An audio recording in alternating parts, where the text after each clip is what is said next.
identified, at least on the radar or with reports, why they would try to scramble aircraft to intercept them. It was a very aggressive, you might say, response from our own government.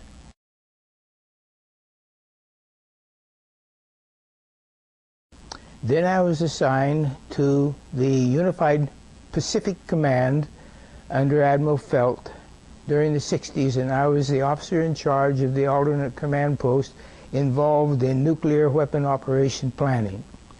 And during this period of time, I also learned of a number of incidents which happened. A couple of nuclear weapons sent into space were destroyed by the extraterrestrials. Our government sent a nuclear weapon for explosion on the moon's surface. It was tended to, as I understand it, to assess some scientific data and reaction and so forth. The idea of any explosion in space by any Earth government was not acceptable to the extraterrestrials, and that has been demonstrated over and over.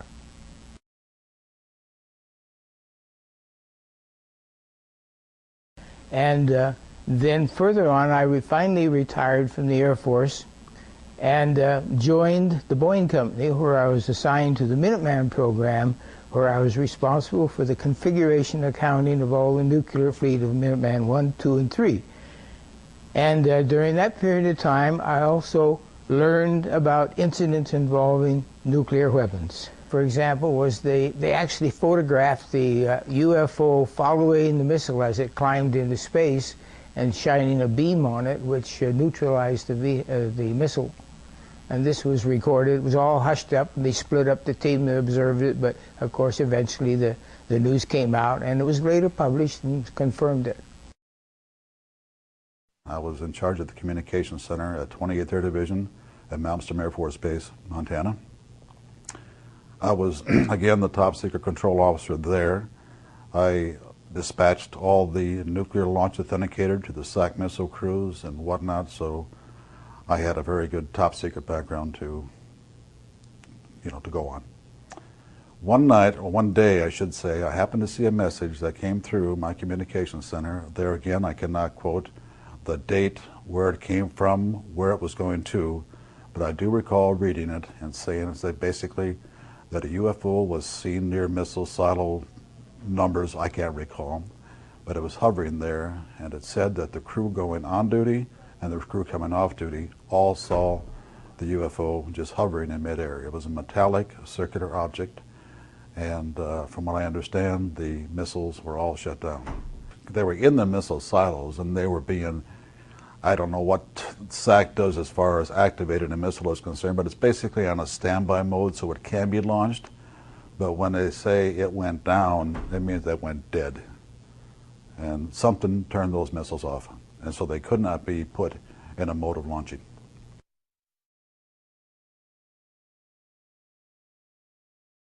The event, the incident, I guess I call it, happened on the morning of March 16th, 1967.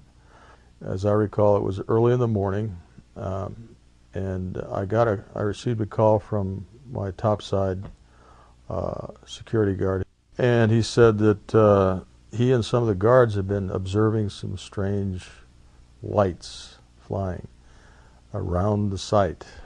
It wasn't more than, well, within a few minutes, I'd say, maybe a half hour later. He calls back, and this time he's very frightened. I can tell by the tone of his voice, he's very shook up, and said, "Sir, there's a glowing red object hovering right outside the front gate." He said, "I'm looking at it right now. It's a glowing red object. I've got all the men out here with their weapons drawn." And of course, he was all shook up while he was telling me this. He was very excited. I immediately went over to my commander, who was taking a nap. We have a little cot down there in a rest period. And I was telling him about the telephone call we just received. And as I was relating this to him, our missiles started shutting down one by one. There were approximately anywhere from 6 to 8 that went down but they went down in rapid succession, which again is extremely rare. And in the meantime, I called upstairs to find out what the status was of this object. The guard said, well, the object has left. It just left at high speed.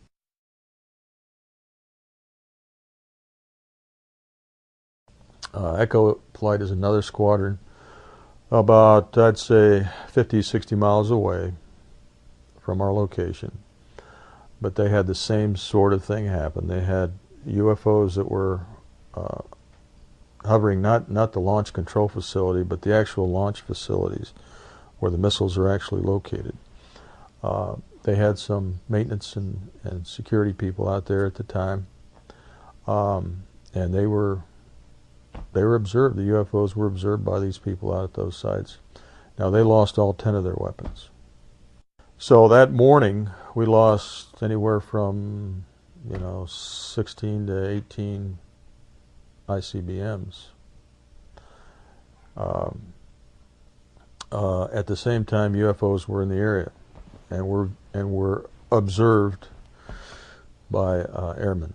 This incident was of extreme concern to SAC headquarters because they couldn't explain it. Nobody could explain what happened.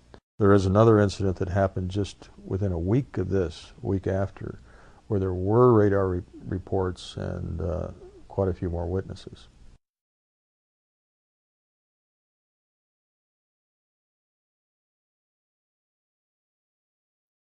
So we all turned around, and they're sitting about, I'd say, a half a mile from the tower, and at about 3,000 feet was 3 silver UFOs, sitting in a farm. Was 2 here, then 1 covering the center. Once they started moving, they went straight up, for a while, and then they went zap. And they was off our scope, and our scope would go out to 260 miles. And so that you calculate that, and that's pretty fast. I called headquarters, and the guy on the phone, he says, I said, okay, we got a contact. And he says, you mean SAC is running a mission against you? I said, not SAC. Not SAC. What then? I said, Cosmos. Wait a minute. He said, scramble on your phone. So there's a switch you could throw that scrambles everything with mine. And I said, okay, my phone's scrambled. Yours scrambled, mine's scrambled. You taking pictures? Taking pictures. Taking radar pictures? Taking radar pictures? Taking real pictures. He says, okay, don't say another word. He says, I will send a courier up there. He'll get there in about 6 hours. You turn everything over to him. We are never officially ever noted for those pictures that they ever received those pictures. It was just went secret. It went black, like it never happened.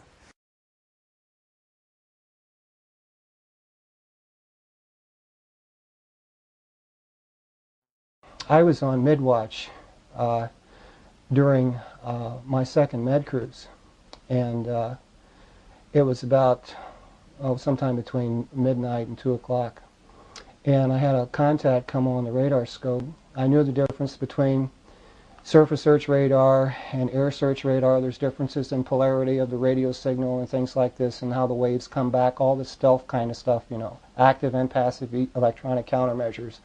So I know the difference between a flock of geese or, wave returns or false echoes. In fact, this was the first thing that challenged me to check it out in ECM as to whether or not the contact I had on the scope was genuine. Because this was between 65,000 feet and above, and the strength of the signal was as strong as the surface contact on the water of an aircraft carrier. This contact was huge. It was got my attention and the attention of others that were on watch. There were 4 enlisted on watch and 2 officers at the time. And so anyway, in this particular case, it was showing up on height-finding equipment, and it was showing up on radar equipment. And then it began to move fairly slowly at first, and then very quickly. The CO came in, and he wanted to know what the heck was going on here, and they looked at it and asked what the hell was that, you know, and it got the attention of the captain at that time. Was Captain Clark, was my captain. My commander was Commander Gibson at the time. And it was only one person on watch in ECM, and before I knew, in a matter of 15 minutes, the ship was being turned, and 2 Phantom IIs were being prepared for launch. The Phantom IIs went to afterburners, and they were about 100 miles or so away from this contact and turned on the conical scan radar to lock on, and it winked out. Just disappeared. After they land on the pipe, 35 minutes later, and everybody's settled down, this thing winks back on again, and it's about 12 to 15 miles from the ship, hovering at about 30,000 feet. And in any event, they went out, and the lookouts couldn't see anything. Nobody could see anything. But it was there on our radar scope. It was not a false signal. And my SEAL told me, Jordan, this, you know, what have you got in your log? This never happened. And I wasn't the only one there on watch that night. So anybody who was there at that time knows what I'm talking about and knows that it's the truth. But less than a dozen people knew what went on that night, and that ship had 5,000 men on it.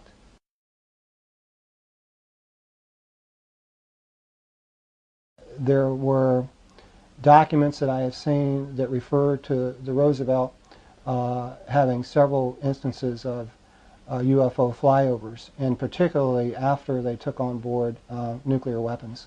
And I was on board when they did take those on for the first time.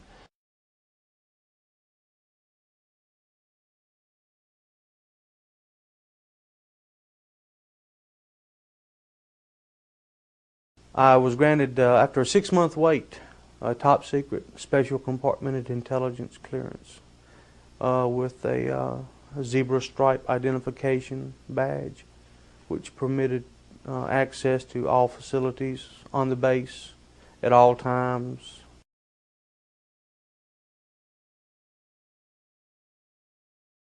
It's the highest level of alert that the Navy has or had at that time for dealing with generally dealing with global nuclear threats. When you set a condition zebra, whether it's a drill or not, people who are not authorized to be there who do not have a zebra access badge, it's a zebra stripe badge on your clearance badge, they have to leave the command facility, and we have Marines stationed outside the building there, in the building and as well as outside, that were under orders to shoot any unauthorized personnel that remained in the command center. They would announce it beforehand, this is a drill, set condition zebra. And unauthorized personnel would be escorted out of the command center if they didn't already know that they had to leave. But they turned the lights down this time, and they didn't say this is a drill. There's a door right here, and this guy, the Marine, comes in and wants to know what's going on. Is this a drill or so forth? They've got orders to start shooting people. And I know because I actually got the junior OOD's attention and said, hey, you guys need to tell this guy something. He's ready to start shooting people, because they haven't told him to stand down yet, and which he did. And I remember, wanting to just get the hell out of there. We had contact with an unidentified flying object that had entered our airspace. And at that point, when Admiral Train found out that it wasn't the Soviets, and that learned of a number of incidents which happened. A couple of nuclear weapons sent into space were destroyed by the extraterrestrials. Our government sent a nuclear weapon for explosion on the moon's surface. It was tended to, as I understand it, to identify, at least on a radar or with reports, why they would try to scramble aircraft to intercept them. It was a very aggressive, you might say, response from our own government.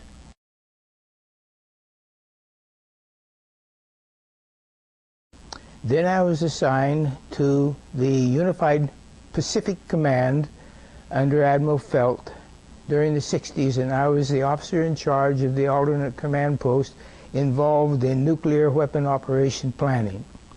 And during this period of time, I also in some scientific data and reaction and so forth. The idea of any explosion in space by any Earth government was not acceptable to the extraterrestrials, and that has been demonstrated over and over.